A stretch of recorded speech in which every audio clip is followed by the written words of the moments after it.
It's the first day of fall, and that means that Halloween is coming faster than you know.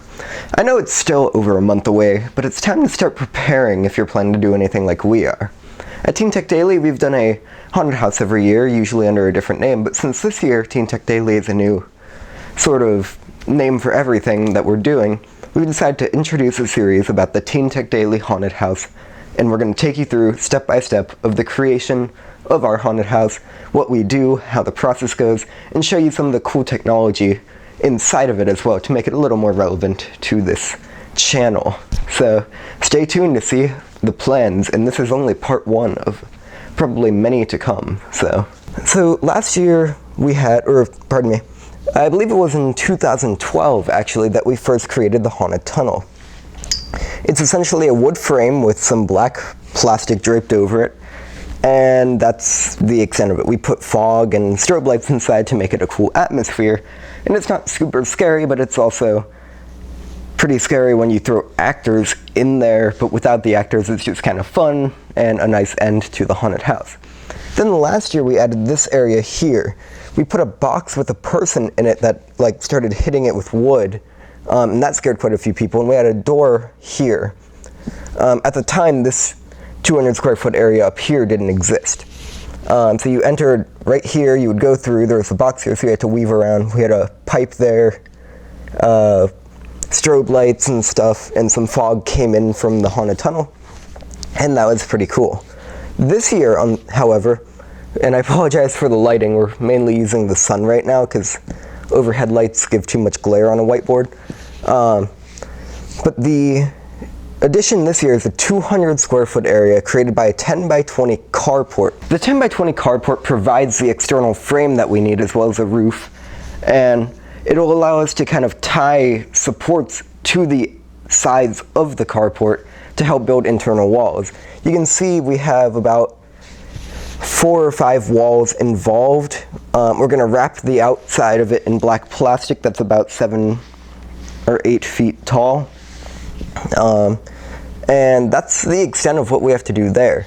We'll have some actors out there, but we're going to take a look at what we're going to put in the haunted house moving forward. For now, we're just going to go out and sketch it and make sure that our dimensions are correct. Alright, so this is the area that we'll be having the haunted house in.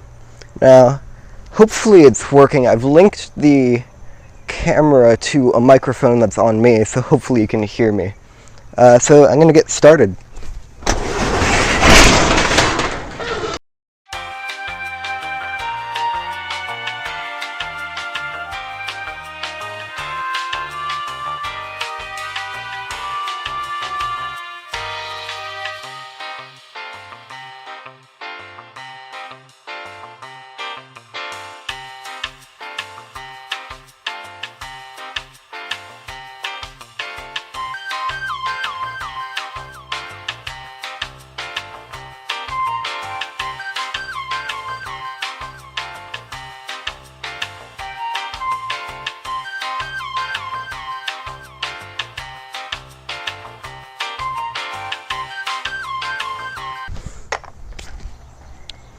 Alright, so now I've got the main sketch completed.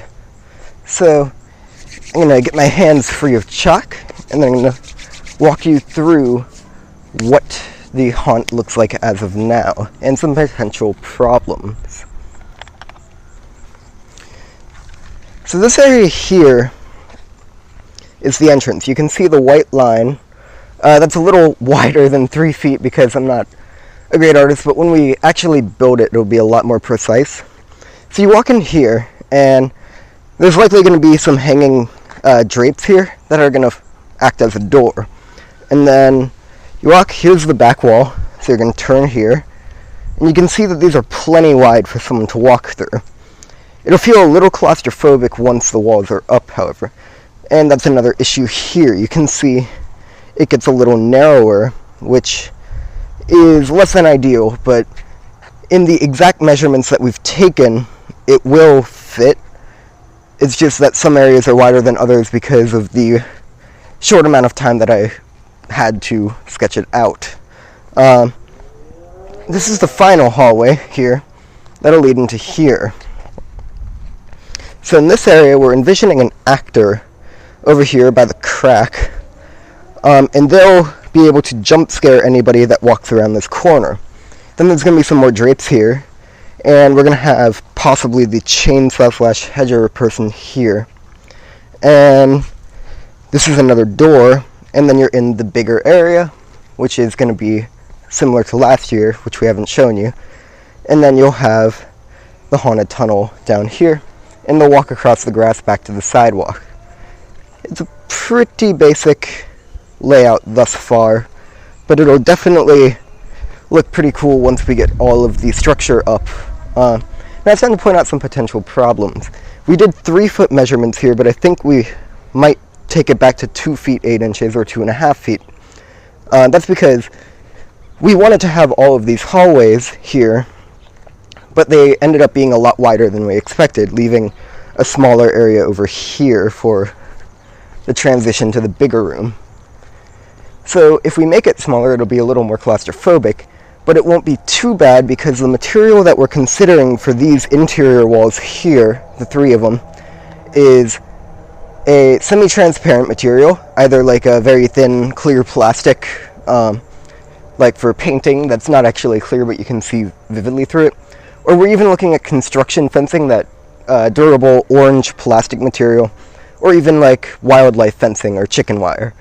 All of these materials will allow you to see through, which will also add to the chaos when we put the strobe light directly above the scene. So that's something to look forward to if we can pull it off. So that's pretty much the general plan for now. Alright guys, so that's the part 1 of our haunted house series. We hope you liked it. We hope you got some ideas based off of how, some ideas of how this whole concept works. Sketching out with chalk on the actual location is one of the more valuable things we've done, because it allows us to envision and actually walk through the scene itself without having to worry about building it and then realizing something doesn't work.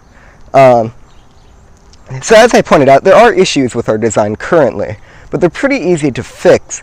And when we create a 3D rendering, which we already have a basic one inside, we're going to be able to take a more precise look at it, what it'll look like when it has its walls up and everything.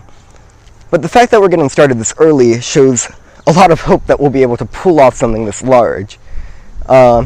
So that's all we have for part 1. Stay tuned for part 2 of our haunted house series, where we'll probably be taking a look at a revised design and a 3D model of it, which will be cool, and we'll show you how to create that 3D model as well. So stay tuned for that, and like this video if you liked it, dislike if you thought it sucked, leave a comment below letting us know what we should do next or any ideas for our haunted house this year, and be sure to check out our website for technology related content. And I know this wasn't exactly a technology video, but it's something we do every year, and I figured it would be kind of cool to share it with you guys. So thanks for watching, guys.